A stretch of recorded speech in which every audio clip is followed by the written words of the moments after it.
जय श्री राधे कृष्णा। आप सभी का दिन शुभ और मंगलमय हो और भगवान श्री कृष्ण की कृपा आप सभी भक्त जनों पर सदा बनी रहे।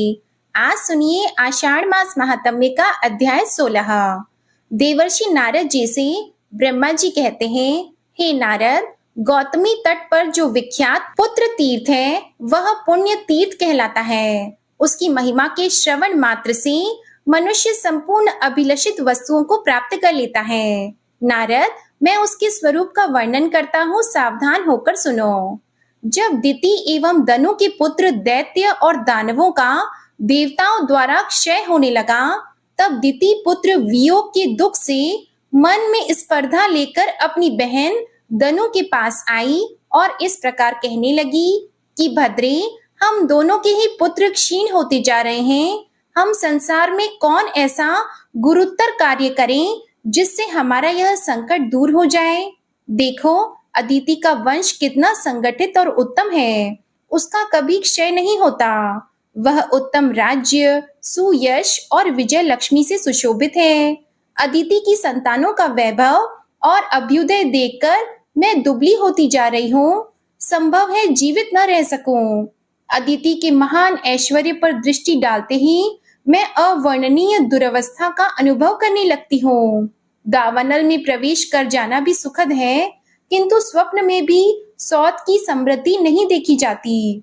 तब दनु बोली, भद्रे, तुम अपने गुणों से पतिदेव कश्यप जी को संतुष्ट करो। यदि स्वामी संतुष्ट हो गए तो तुम संपूर्ण अभीष्ट वस्तुओं को प्राप्त कर लोगी। तब बहुत अच्छा कहकर दिति ने सब प्रकार से कश्यप जी को संतुष्ट किया।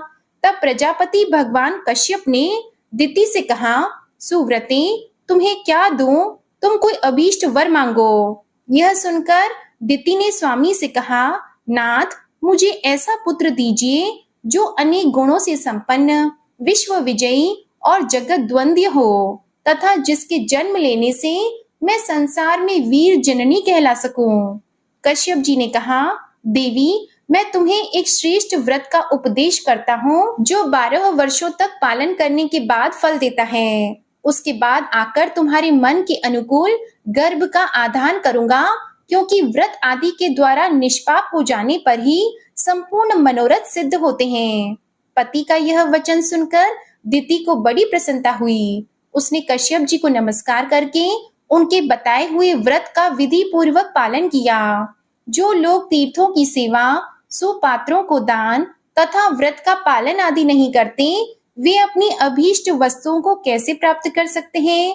दिति का व्रत पूरा होने पर कश्यप जी ने गर्भाधान किया और एकांत में अपनी प्रिय पत्नी दिति से कहा, शुचिस्मिते, तपस्वी मुनि भी विहित कर्म की अवहेलना करने से मनोवांछित पदार्थ नहीं पा सकते, अतः तुम्हें कोई निंदित कर्म नहीं करना चाहिए। दोनों संध्याओं के समय सोना, कहीं जाना अथवा बाल खोले रहना निषिद्ध है। संध्या काल भूतों से व्याप्त रहता है, अतः उस समय छींकना, जम्भाई लेना तथा भोजन करना भी मना है। ये सब कार्य सदा ओट में ही करने चाहिए। विशेषतः हंसना तो दूसरों के सामने हो ही नहीं। संध्या काल में कभी कमरे के भीतर न रहे। प्रिय, मूसल, उखल, सूप, पीढ़ा और ढक्कन आदि को दिन या रात में कभी नहीं लांघना। उत्तर की ओर सिरहाना करके तथा संध्या काल में कभी न सोना। झूठ नहीं बोलना, दूसरों के घर नहीं जाना, पति के सिवा और किसी पुरुष पर कहीं भी दृष्टि नहीं डालना। यदि निरंतर इन नियमों का पालन करती रहोगी तो तुम्हारा पुत्र त्रिभुवन के ऐश्वर्य का भागी होगा। दिति ने स्वामी के समक्ष प्रतिज्ञा की, मैं इन नियमों का ठीक ठीक पालन करूंगी। फिर कश्यप जी देवताओं के यहाँ चले गए। इधर दिति का पुण्य जनित बलवान गर्भ दिनों दिन बढ़ने लगा। इन सब बातों को मय नामक दैत्य अपनी माया के बल से जानता था। उसकी इंद्र से मित्रता थी, दोनों में बड़ा ही प्रेम था। उसने देवराज इंद्र के पास एकांत में जाकर विनय पूर्वक कहा कि दिति और दनु ने विशेष अभिप्राय से कश्यप जी को संतुष्ट किया है। दिति का गर्भ दिनों दिन बढ़ता है, उसमें नाना प्रकार की शक्तियां हैं। अब नारद जी आगे पूछते हैं, देवेश्वर, महाबली मय नामक दैत्य तो नमूची का प्रिय भाई है और नमूची इंद्र के हाथ से मारा गया था। फिर उसकी अपने भाई के शत्रु से मित्रता कैसे हुई? तब ब्रह्मा जी बोले, पूर्व काल में नमूची दैत्यों का राजा था, उसका इंद्र के साथ बड़ा भयंकर वैर हुआ। एक समय की बात है, इंद्र युद्ध छोड़कर कहीं जा रहे थे। यह देखकर दैत्यराज नमूची भी उनके पीछे लग गया। उसे आगे देख इंद्र भय से व्याकुल हो गए और ऐरावत हाथी को छोड़कर समुद्र के फेन में घुस गए। फिर वज्र में फेन लपेटकर उस फेन से ही इंद्र ने अपने शत्रु का संहार कर डाला। जब नमूची की मृत्यु हो गई, तब उसके छोटे भाई मय ने अपने बड़े भाई के घातक का विनाश करने के लिए बड़ी भारी तपस्या की। उसने अनेक प्रकार की माया प्राप्त की, जो देवताओं के लिए अत्यंत भयंकर थी। उसने संपूर्ण लोकों को शरण देने वाले भगवान विष्णु से भी वर प्राप्त किया। मय दानी और प्रिय भाषी था। उसने इंद्र को जीतने के लिए अग्नि और ब्राह्मणों का पूजन आरंभ किया। वह याचकों को मुंह मांगी वस्तुएं देने लगा। वंदीजन सदा उसकी स्तुति करते थे और इंद्र ने वायु से अपने मायावी शत्रु मय की गतिविधि जान ली। तब वे ब्राह्मण का भेष बनाकर उसके पास गए और बोले, दैत्यराज, मैं याचक हूँ, मुझे मनोवांछित वर दीजिए।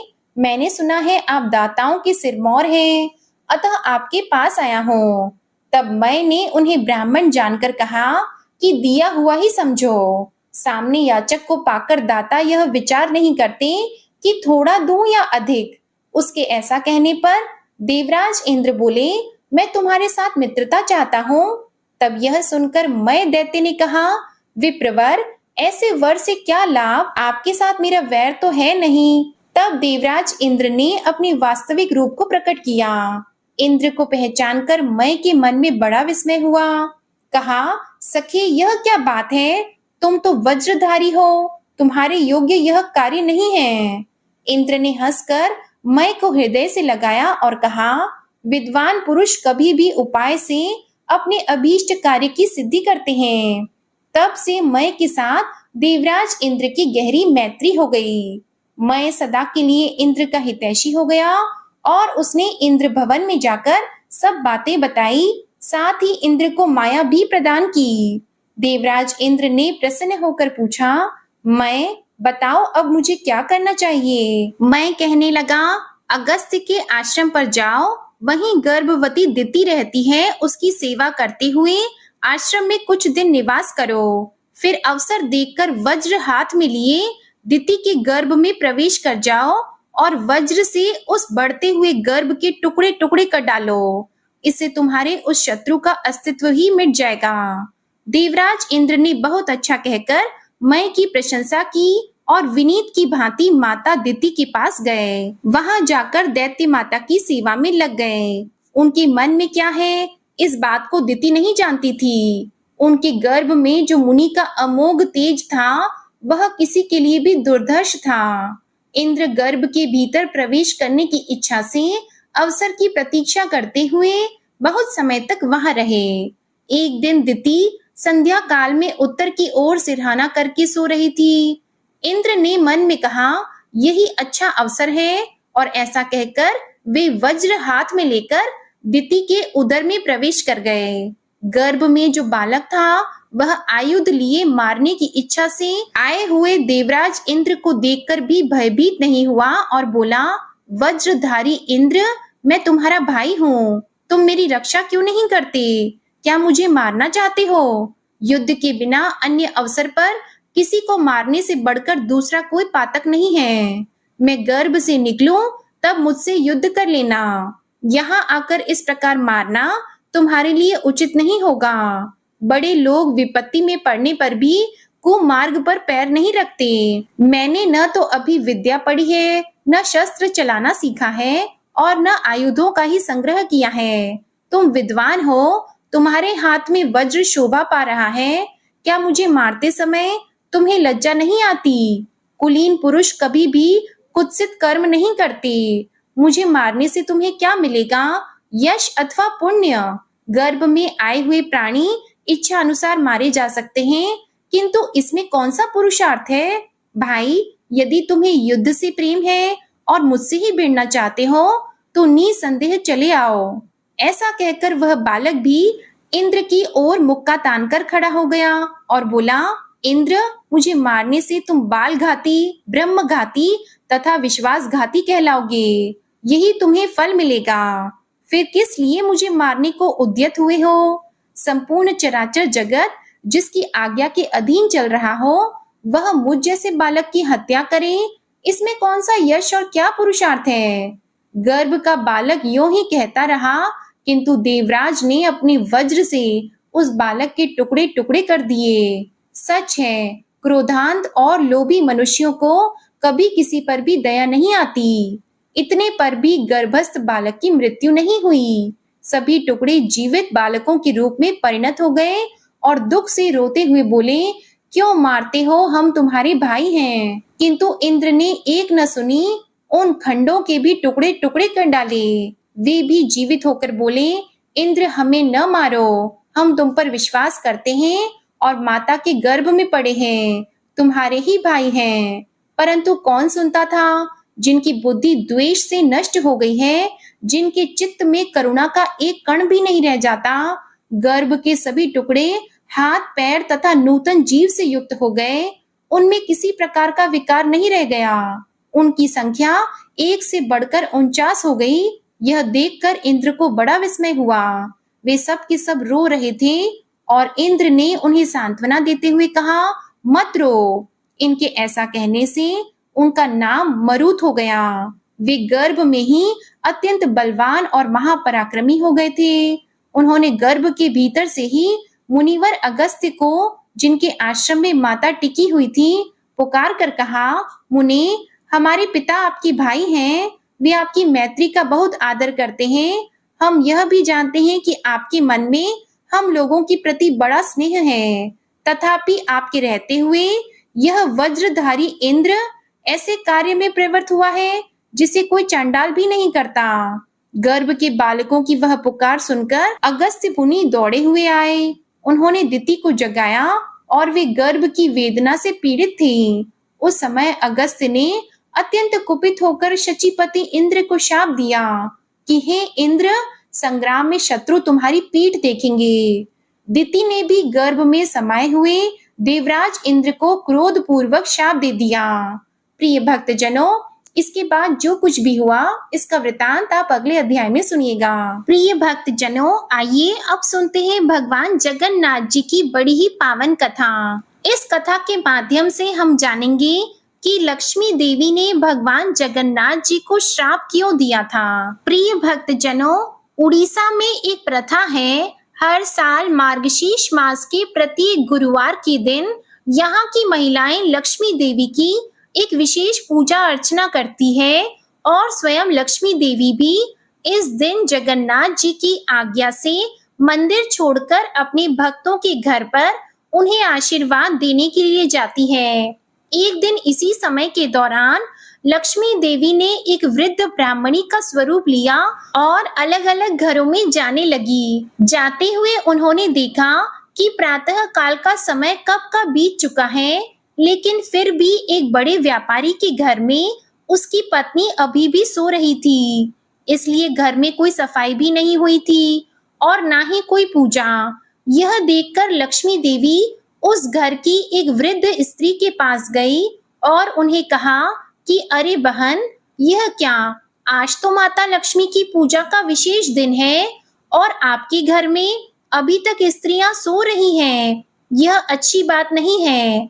आज तो आपको प्रातः जल्दी उठकर देवी लक्ष्मी को प्रसन्न करने के लिए यह विशेष पूजा अर्चना करनी चाहिए थी। यह सुनकर उस वृद्ध ब्राह्मण स्त्री ने अहंकार पूर्वक कहा, अरे अरे अरे, तुम कौन होती हो हमें सिखाने वाली? हमारे ऊपर तो पहले से ही लक्ष्मी देवी की बड़ी कृपा है, हमें कोई जरूरत नहीं है यह पूजा करने की। चले जाओ, यहाँ से चले जाओ और अपना उपदेश किसी गरीब को जाकर सुनाओ जिसको इसकी जरूरत है। पता नहीं कहाँ कहाँ से आ जाते हैं सुबह सुबह। जब लक्ष्मी देवी ने यह सुना तो वे वहां से चुपचाप चली गईं और अपने साथ उस घर से अपना सारा वैभव भी समेटती गईं। अब उस व्यापारी का घर इतना दरिद्र हो गया कि उसे वास्तव में भिक्षा मांगकर जीवन यापन करना पड़ा।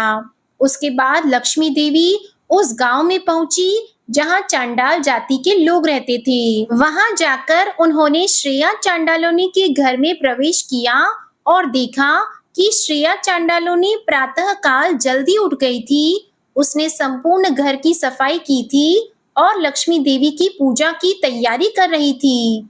यह देखकर लक्ष्मी देवी अत्यंत प्रसन्न हुई और उन्होंने उस घर में अपने ऐश्वर्य की वृद्धि की। अब इस प्रकार जब लक्ष्मी देवी अपने भिन्न भिन्न भक्तों के घर में जा रही थी, उसी समय बलराम जी और जगन्नाथ जी भी सुबह सुबह टहलने के लिए निकले हुए थे और उन्होंने देखा कि लक्ष्मी देवी श्रेया चांडालोनी के घर से बाहर आ रही थी। अब यह देखकर बड़े भैया बलराम जी को बड़ा गुस्सा आया।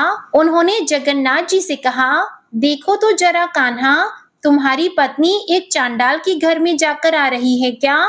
उसे नहीं पता कि यह लोग अशुद्ध होते हैं और किसी भी नियम का पालन नहीं करते, और फिर भी वह उनके घर में गई थी। नहीं नहीं, अब वह हमारे मंदिर में प्रवेश करने योग्य नहीं रही, इसलिए अब तुम्हें अपनी पत्नी लक्ष्मी देवी का त्याग करना होगा। प्रिय भक्त जनों, यहाँ पर मैं आपको एक बात स्पष्ट करना चाहूंगी।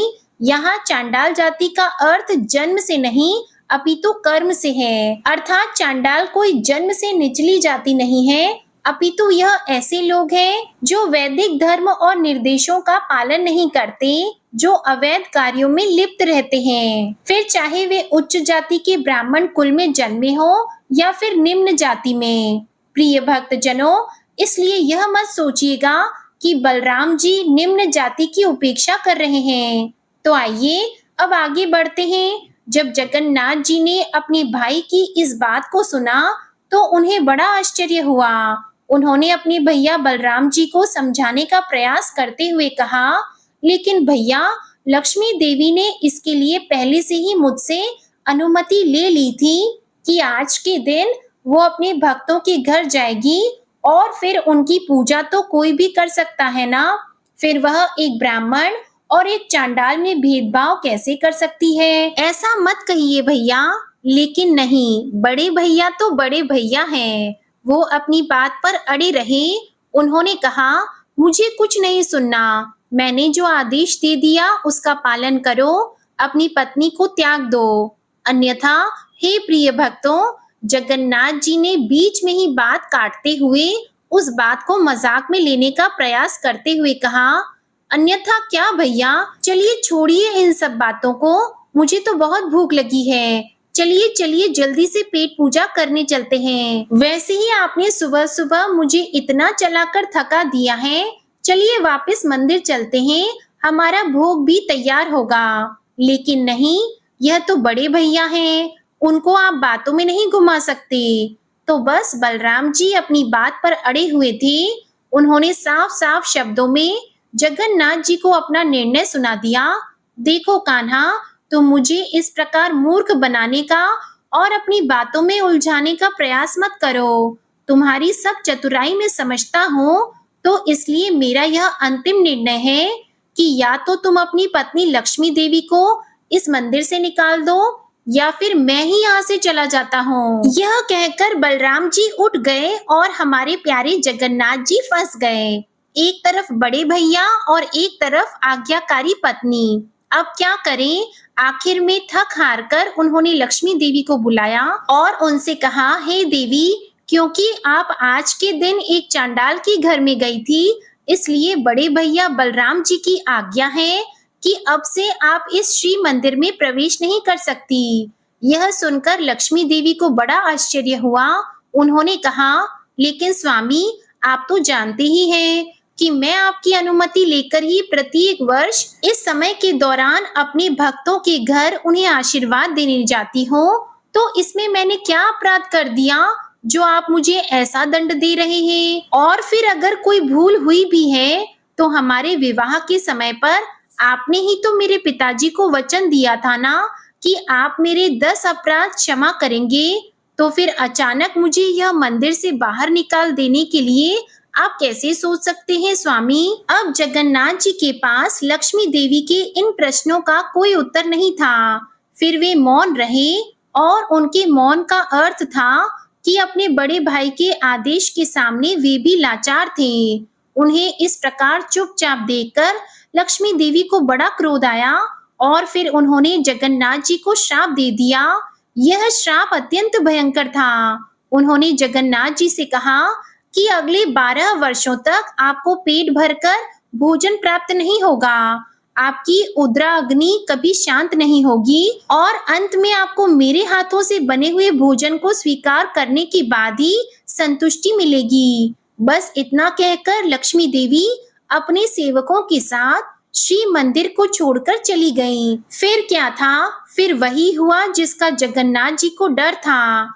अब संपूर्ण श्री मंदिर में सिर्फ जगन्नाथ जी और बलराम जी अकेले रह गए। लक्ष्मी देवी के जाने से पूरा मंदिर सुनसान हो गया। सारा ऐश्वर्य और समृद्धि नष्ट हो गई। सारे भंडार गृह खाली हो गए। अब श्री मंदिर में ना तो श्री देवी लक्ष्मी जी थी और ना ही कोई भोजन। प्रिय भक्त जनों, तो क्या अब जगन्नाथ जी और बलदेव जी भूखे रहेंगे या फिर कोई और आएगा उन्हें भोजन देने के लिए? क्या लक्ष्मी जी के बिना भी यह मंदिर वैसे ही चलेगा जैसे पहले चल रहा था?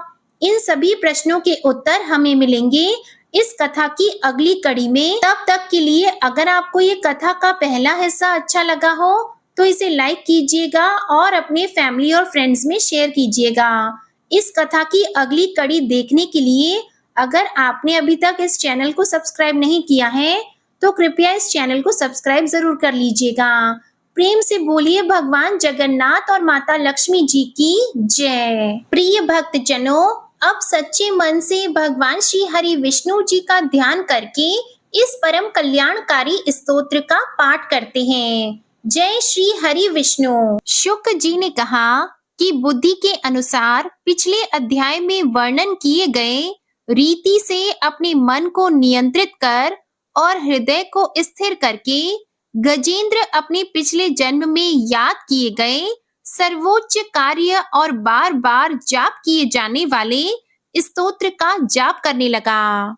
गजेंद्र ने मन ही मन श्री हरि विष्णु को ध्यान करते हुए कहा कि जिनके प्रवेश करने से शरीर और मस्तिष्क चेतन की तरह व्यवहार करने लगते हैं, ओम द्वारा लक्षित और पूरे शरीर में प्रकृति और पुरुष के रूप में प्रवेश करने वाले उस सर्वशक्तिमान देवता का मैं मन ही मन स्मरण करता हूँ, जिनके सहारे ये पूरा संसार टिका हुआ है, जिनसे ये संसार अवतरित हुआ है, जिन्होंने प्रकृति की रचना की है और जो खुद उसके रूप में प्रकट हैं, लेकिन इसके बावजूद भी वो इस दुनिया से सर्वोपरि और श्रेष्ठ हैं। ऐसे अपने आप और बिना किसी कारण के भगवान की मैं शरण में जाता हूँ। अपने संकल्प शक्ति के बल पर अपने ही स्वरूप में रचित और सृष्टि काल में प्रकट एवं प्रलय में अप्रकट रहने वाले इस शास्त्र प्रसिद्धि प्राप्त कार्य कारण रूपी संसार को जो बिना कुंठित दृष्टि के साक्ष्य रूप में देखते रहने पर भी लिप्त नहीं होते, चक्षु आदि प्रकाशकों के परम प्रकाशक प्रभु आप मेरी रक्षा करें। बीतते गए समय के साथ तीनों लोकों और ब्रह्म आदि लोकपालों के पंचभूत में प्रवेश कर जाने पर और पंचभूतों से लेकर महत्वपूर्ण सभी कार्यों के उनकी परम करुणा स्वरूप प्रकृति में मग्न हो जाने पर उस समय दुर्गे और घोर अंधकार रूपेण प्रकृति से ही बच रही थी। उस अंधकार से परे अपने परम धाम में जो सर्वव्यापी भगवान सभी दिशाओं में प्रकाशित होते रहते हैं, वो भगवान मेरी रक्षा करें। विभिन्न नाट्य रूपों में अभिनय करने वाले और उस अभिनेता के वास्तविक स्वरूप को जिस प्रकार से साधारण लोग भी नहीं पहचान पाते, उसी तरह से सत्व प्रधान देवता और महर्षि भी जिनके स्वरूप को नहीं जान पाते, ऐसे में कोई साधारण प्राणी उनका वर्णन कैसे कर सकता है। ऐसे दुर्गम चरित्र वाले भगवान मेरी रक्षा करें। अनेकों शक्ति से मुक्त सभी प्राणियों को आत्म बुद्धि प्रदान करने वाले सबके बिना कारण हेत और अतिशय साधु स्वभाव ऋषि मुनि जन, जिनके परम स्वरूप को देखने की इच्छा के साथ वन में रहकर अखंड ब्रह्मचार्य तमाम अलौकिक व्रतों को नियमों के अनुसार पालन करते हैं, ऐसे प्रभु ही मेरी गति है। वह जिनका हमारी तरह ना तो जन्म होता है और ना जिनका अहंकार में कोई भी काम नहीं होता, जिनके निर्गुण रूप का ना कोई नाम है और ना कोई रूप है, इसके बावजूद भी वह समय के साथ इस संसार की सृष्टि और प्रलय के लिए अपनी इच्छा से अपने जन्म को स्वीकार करते हैं। उस अनंत शक्ति वाले परम ब्रह्मा परमेश्वर को मेरा नमस्कार है। प्राकृत आकार रहित और अनेक रूप वाले अद्भुत भगवान को मेरा बार बार नमस्कार है। स्वयं प्रकाशित सभी साक्ष्य परमेश्वर को मेरा शत शत नमन है। वैसे देव जो मन वाणी और चित्त वृत्तियों से परे हैं, उन्हें मेरा बारंबार नमस्कार है। विवेक से परिपूर्ण पुरुष के द्वारा सभी सत्व गुणों से परिपूर्ण निवृत्ति धर्म के आचरण से मिलने वाले योग्य मोक्ष सुख की अनुभूति रूपी भगवान को मेरा नमस्कार है। सभी गुणों के स्वीकार शांत रजोगुण को स्वीकार करके अत्यंत और तमोगुण को अपनाकर मूड से जाने जाने वाले बिना भेद के और हमेशा सद्भाव से ज्ञान धनी प्रभु को मेरा नमस्कार है। शरीर के इंद्रिय के समुदाय रूप सभी पिंडों के ज्ञाता सभी के स्वामी और साक्षी स्वरूप देव आपको मेरा नमस्कार है। सभी के अंतर्यामी प्रकृति के परम कारण लेकिन स्वयं बिना कारण भगवान को मेरा शत शत नमस्कार है। सभी इंद्रियों और सभी विषयों के जानकार सभी प्रतीतियों के कारण रूप संपूर्ण जड़ प्रपंच और सबकी मूलभूता अविद्या के द्वारा सूचित होने वाले और सभी विषयों में अविद्या रूप से भासने वाले भगवान को मेरा नमस्कार है। सबके कारण लेकिन स्वयं बिना कारण होने पर भी बिना किसी परिणाम के होने की वजह से अन्य कारणों से भी विलक्षण कारण आपको मेरा बार बार नमस्कार है। सभी वेदों और शास्त्रों के परम तात्पर्य मोक्ष रूपी और श्रेष्ठ पुरुषों की परम गति देवता को मेरा नमस्कार है।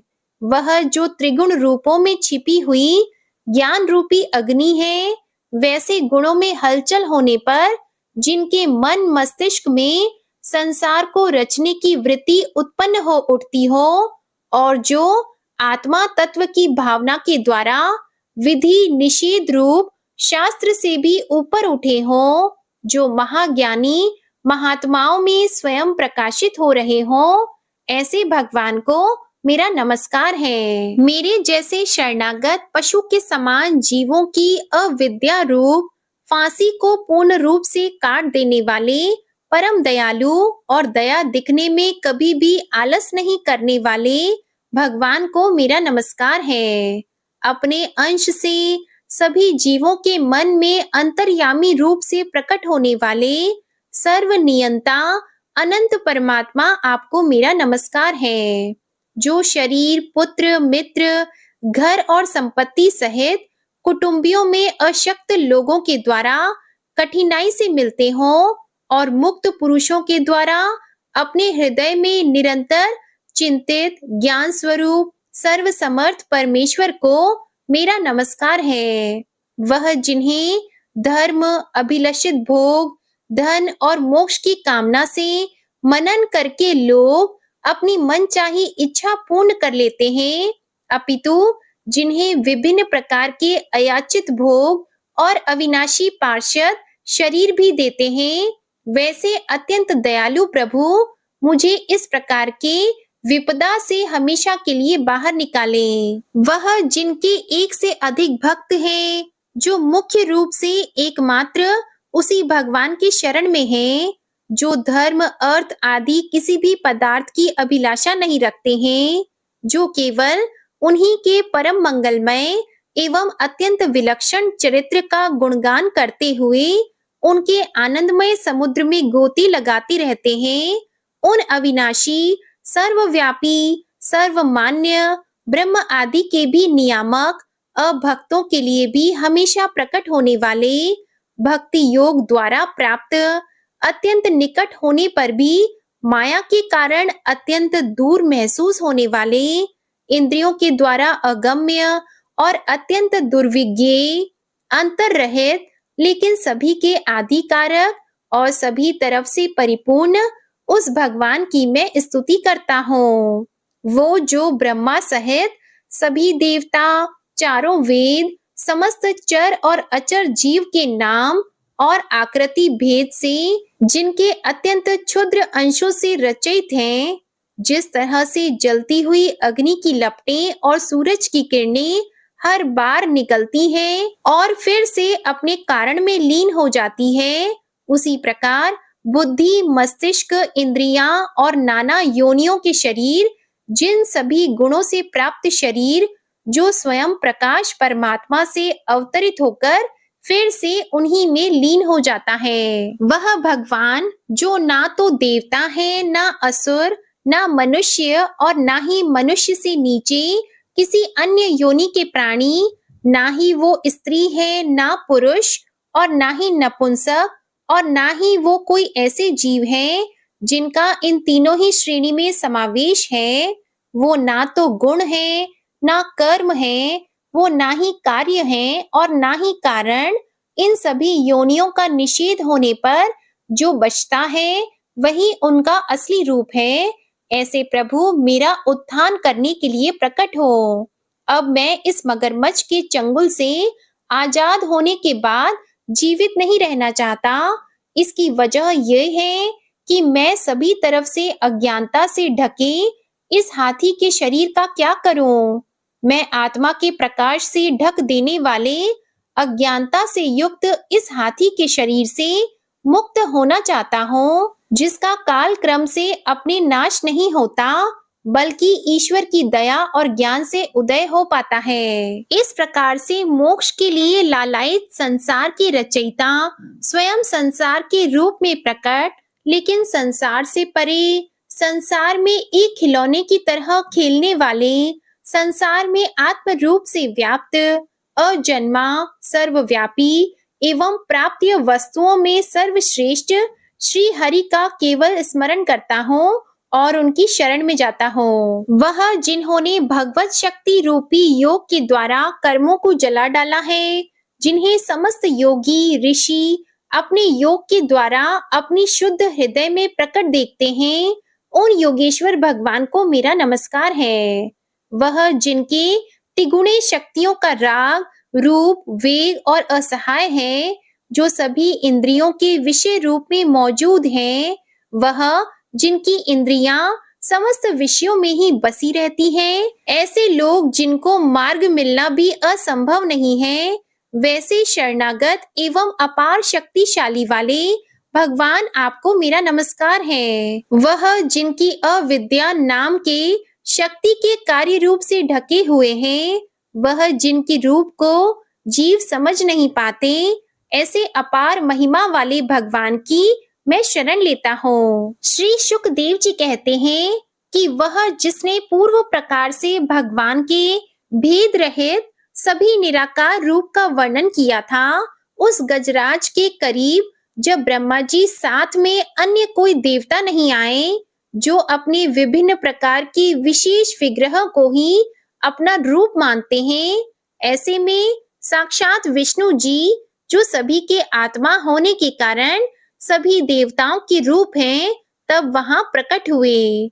गजराज को इस प्रकार से दुखी देखकर और उसके पढ़े गए स्तुति को सुनकर चक्रधारी प्रभु इच्छा अनुसार वेग वाले गरुड़ की पीठ पर सवार होकर सभी देवों के साथ उस स्थान पर पहुंचे जहां वह गज था। सरोवर के अंदर महाबलशाली मगरमच्छ द्वारा जकड़े और दुखी उस हाथी ने आसमान में गरुड़ की पीठ पर बैठे और हाथों में चक्र लिए भगवान विष्णु को आते हुए जब देखा, तो वह अपनी सूंड में पहले से ही उनकी पूजा के लिए रखे कमल के फूल को श्री हरि पर बरसाते हुए कहने लगा, सर्व पूज्य भगवान श्री हरि, आपको मेरा प्रणाम।